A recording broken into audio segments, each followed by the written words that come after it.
जय हिंद दोस्तों, कैसे हैं आप सब। मैं हिमांशु सोनी। आज हम लोग स्टार्ट करने वाले हैं magnetic effect of electric current, lecture number 4। इस पूरे लेक्चर के अंदर हम लोग एक ही कंसेप्ट जो इलेक्ट्रिक मोटर है, मैंने लास्ट लेक्चर के अंदर कहा था आप लोगों को कि नेक्स्ट लेक्चर जो होगा वो कम्प्लीटली इलेक्ट्रिक मोटर के ऊपर बेस्ड होगा। तो इस पूरे लेक्चर के अंदर हम लोग इलेक्ट्रिक मोटर को ही डिटेल से पढ़ने वाले हैं। देखिए, स्टार्टिंग करते हैं हम लोग। इलेक्ट्रिक मोटर जो है वो एक ऐसी डिवाइस है, मतलब आप लोगों ने बहुत सारे इसके एग्जांपल देखे होंगे। फॉर एग्जांपल फैन है, जैसे ही आप स्विच ऑन करते हो तो फैन जो है वो रोटेट करने लगता है ना। आजकल तो इलेक्ट्रिक कार आ गई, तो जैसे आप लोग इलेक्ट्रिक कार को स्टार्ट करते हो वो भी मूव करने लगती है। और बहुत सारे ग्राइंडर हो गया और बहुत सारे ऐसे इक्विपमेंट होते हैं।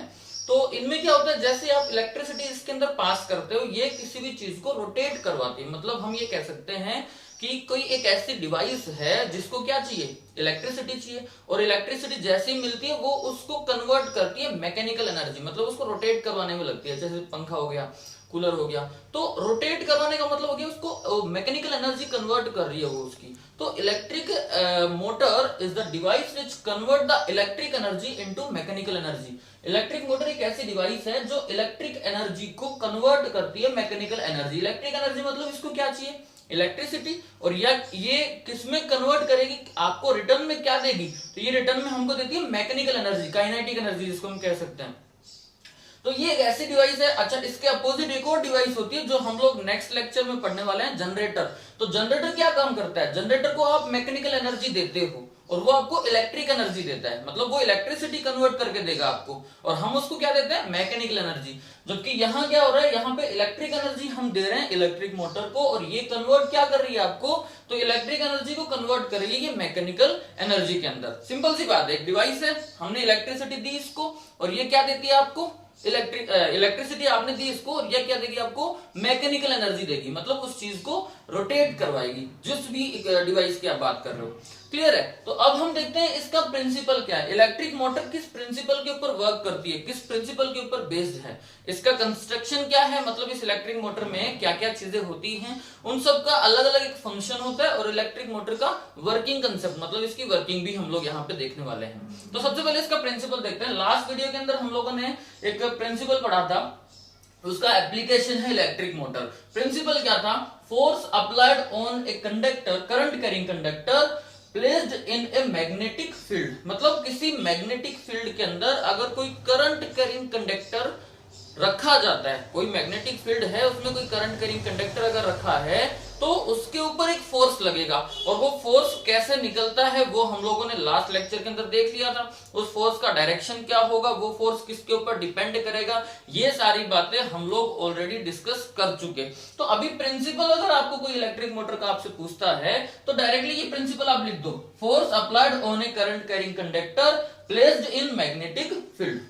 क्लियर है, ये प्रिंसिपल हो गया इसका। इस प्रिंसिपल के ऊपर इलेक्ट्रिक मोटर वर्क करती है। अब हम देखते हैं यहाँ पे इसकी कंस्ट्रक्शन, मतलब इसकी स्ट्रक्चर क्या होती है, और हर एक पार्ट का अपना एक वर्किंग फंक्शन होता है, तो उसका वर्किंग देखते हैं। ठीक है, तो स्ट्रक्चर में ड्रॉ करता हूं यहाँ। अब देखते हैं इसका कंस्ट्रक्शन। देखो, इलेक्ट्रिक मोटर बनाने के लिए हमें किस किस चीज की जरूरत पड़ेगी। फॉर एग्जांपल आपने जैसे प्रिंसिपल में पढ़ा था कि कोई करंट कैरिंग कंडक्टर को आप मैग्नेटिक फील्ड में रखते हो तो उसके ऊपर एक फोर्स अप्लाई होता है। मतलब हमें एक्चुअली में क्या चाहिए, फोर्स ही तो चाहिए। फॉर एग्जांपल ये मान लो ये कोई डिवाइस है, आपको इसको रोटेट करवाना है। अब रोटेट कैसे करवाएंगे, इसके ऊपर कोई ना कोई फोर्स लगाना पड़ेगा आपको। और फोर्स कब लगेगा, जब कोई करंट कैरिंग कंडक्टर को आप किसी मैग्नेटिक फील्ड में अप्लाई करोगे, रखोगे। तो हमें पहली बात, सबसे पहले तो आपको क्या चाहिए, मैग्नेटिक फील्ड चाहिए। और मैग्नेटिक फील्ड के लिए हमारे पास यहाँ पे दो पावरफुल मैग्नेटिक पोल है, एक पावरफुल मैग्नेटिक पोल N और एक पावरफुल मैग्नेटिक पोल S। अच्छा, ये रखे कैसे होते हैं, अब एक्चुअली यहाँ पे मैं 3D बनाने की कोशिश कर रहा हूँ। और ये जो जिस तरीके से हैं, ये जो मैग्नेटिक पोल है ये थोड़े से रोटेट हुए होते हैं, मतलब ऐसे कर्व टाइप होते हैं ऐसे। अगर एक तरीके से आप देखोगे तो ऐसे सेमी सर्कुलर टाइप ये होते हैं। कारण भी होता है सेमी सर्कुलर टाइप रखने का, क्योंकि ये इनको बोलते हैं हॉर्स शू टाइप।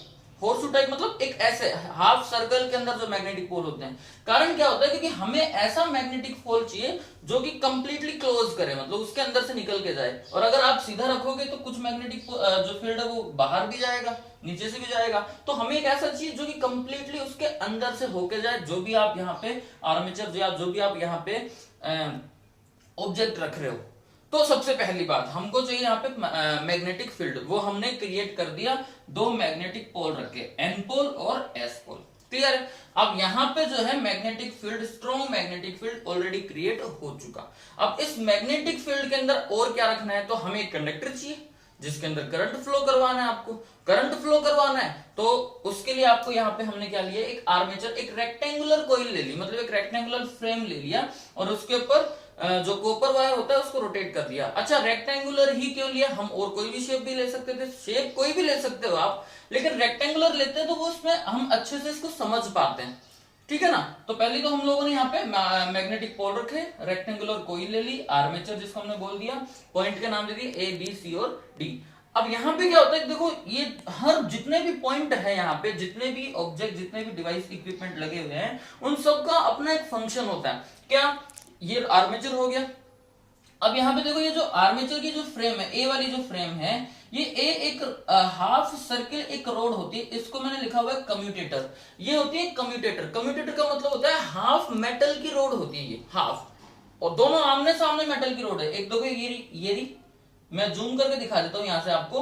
तो एक तो यहाँ पे हाफ कम्यूटेटर ये रहा और एक ये रहा। इस कम्यूटेटर को मैंने C1 कह दिया और इस कम्यूटेटर को मैंने C2 कह दिया। ये बहुत इंपॉर्टेंट काम करते हैं। यहाँ पे काम क्या करते हैं, ये वर्किंग में पढ़ेंगे अभी हम लोग।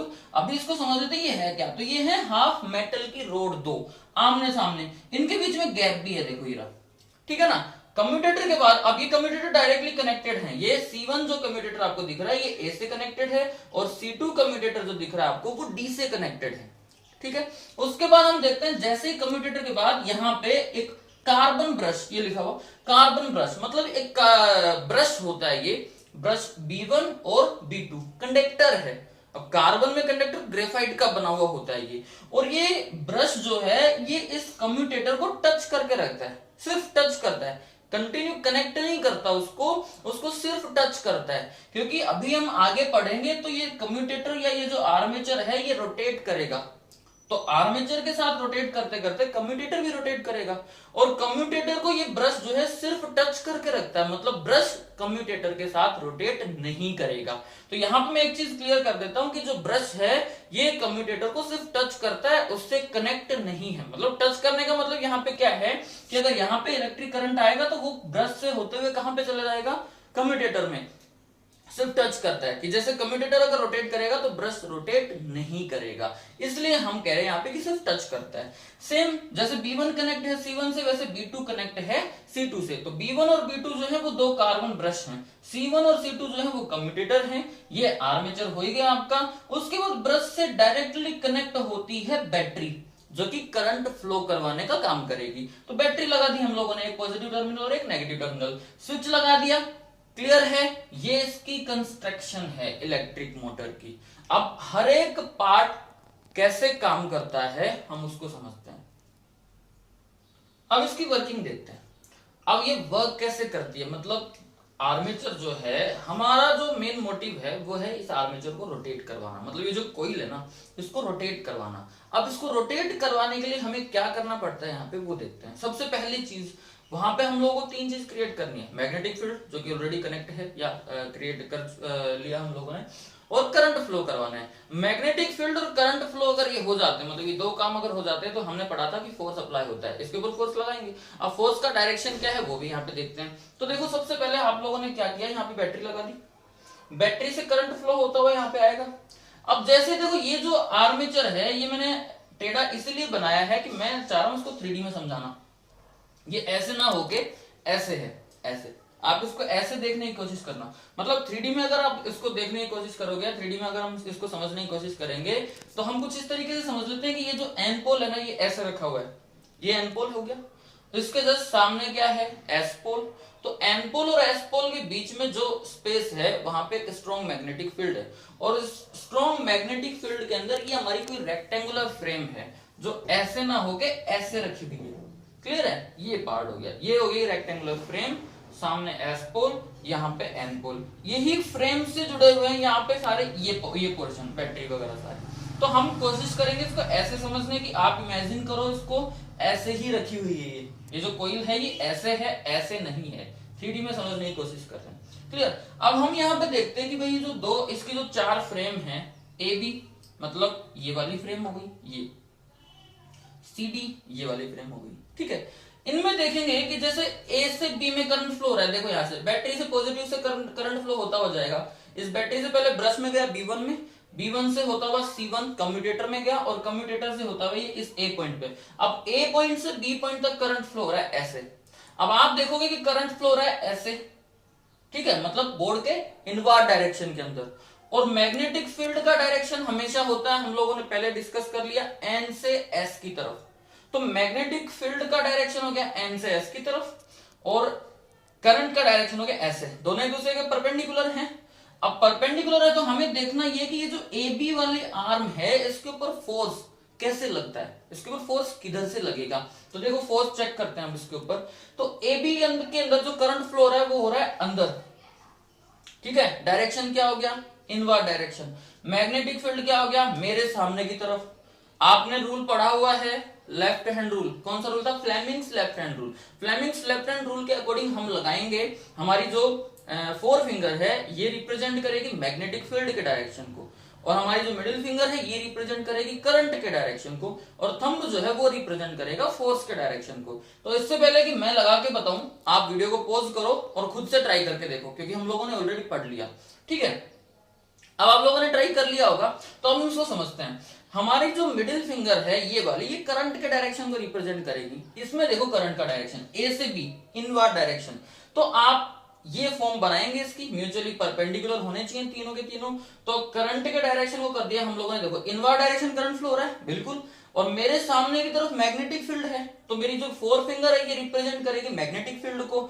थंब देखो मेरा किधर जा रहा है, मेरा थंब जा रहा है डाउनवर्ड डायरेक्शन में। मतलब ये जो ए बी वाली आर्म ऐसे है ना, इसके अंदर करंट ऐसे है, मैग्नेटिक फील्ड सामने की तरफ है, तो इसके ऊपर फोर्स लगेगा डाउनवर्ड डायरेक्शन। मतलब ये जो जैसे इसके ऊपर फोर्स अप्लाई होगा, ये ए बी वाली आर्म को नीचे की तरफ करने की कोशिश करेगा, मतलब नीचे की तरफ पुश करेगा इसको। सिमिलर थिंग हम देखते हैं सीडी के ऊपर।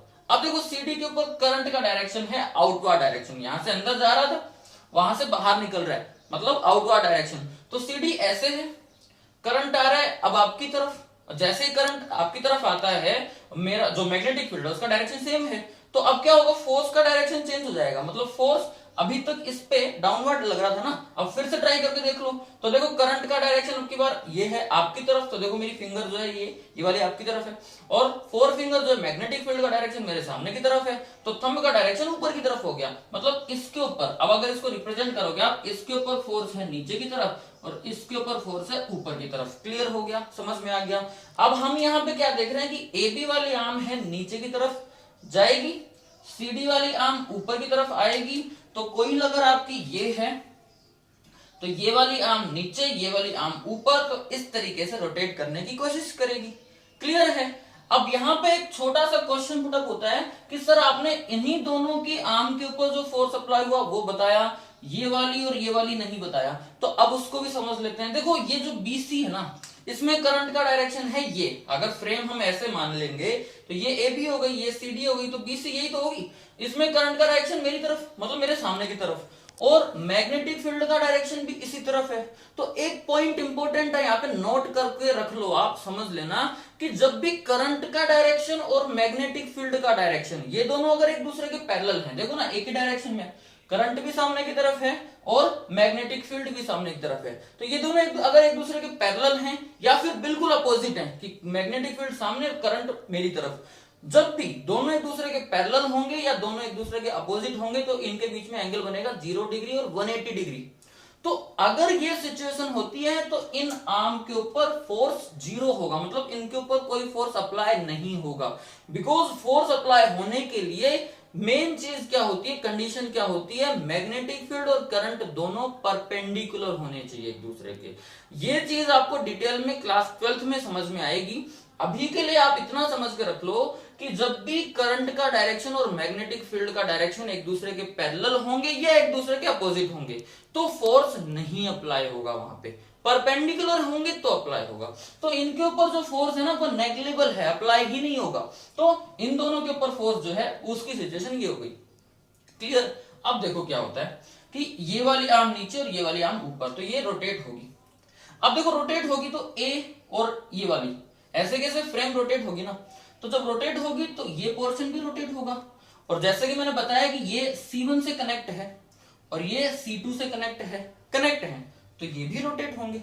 लेकिन हमने ये भी देखा था कि C1 कनेक्ट है B1 से, पर सिर्फ B1 जो है वो C1 को टच कर रहा है तो ये रोटेट नहीं होगा। ऐसे ही B2 C2 को टच कर रहा है, ये रोटेट नहीं होगा। C1 C2 तो रोटेट होंगे लेकिन B1 और B2 सिर्फ स्लिप करेंगे उसके ऊपर। मतलब एक तरीके से अगर आप समझोगे तो जैसे ये तो आपका रोटेट, ये क्या है आपका, ये है आपकी कम्यूटेटर C1 और ये है ब्रश, तो ये तो रोटेट होगी लेकिन ये रोटेट नहीं होगी, ये सिर्फ क्या होगी वहां पे इसको टच करके रखती है। क्लियर है। अब अगर ये सिचुएशन है तो आप ये देख रहे हो कि ये वाली आर्म ये और ये वाली आर्म ऊपर, तो जैसे ये ऊपर आएगी अब सिचुएशन ऐसे हो जाती है, मतलब ये जो CD है ये आ जाएगी यहां पे और AB जो है वो चली जाएगी वहां पे। अब आपको क्या करना है, फोर्स के डायरेक्शन को रिवर्स करना है। कैसे, देखो इसके ऊपर लगा नीचे की तरफ फोर्स और इसके ऊपर लगा ऊपर की तरफ। अब ये CD जो है वो यहां पे आ जाएगी, यहां पे AB की जगह पे, और AB चली गई वहां पे CD की जगह पे। अब भी अगर CD के ऊपर ही फोर्स लगा तो CD फिर ऊपर जाएगी और AB फिर नीचे जाएगी। तो जैसे ये CD है, अगर CD के ऊपर फोर्स लग रहा है ऐसे तो CD यहां आई और इसके ऊपर लग रहा था नीचे तो ये यहां चली गई।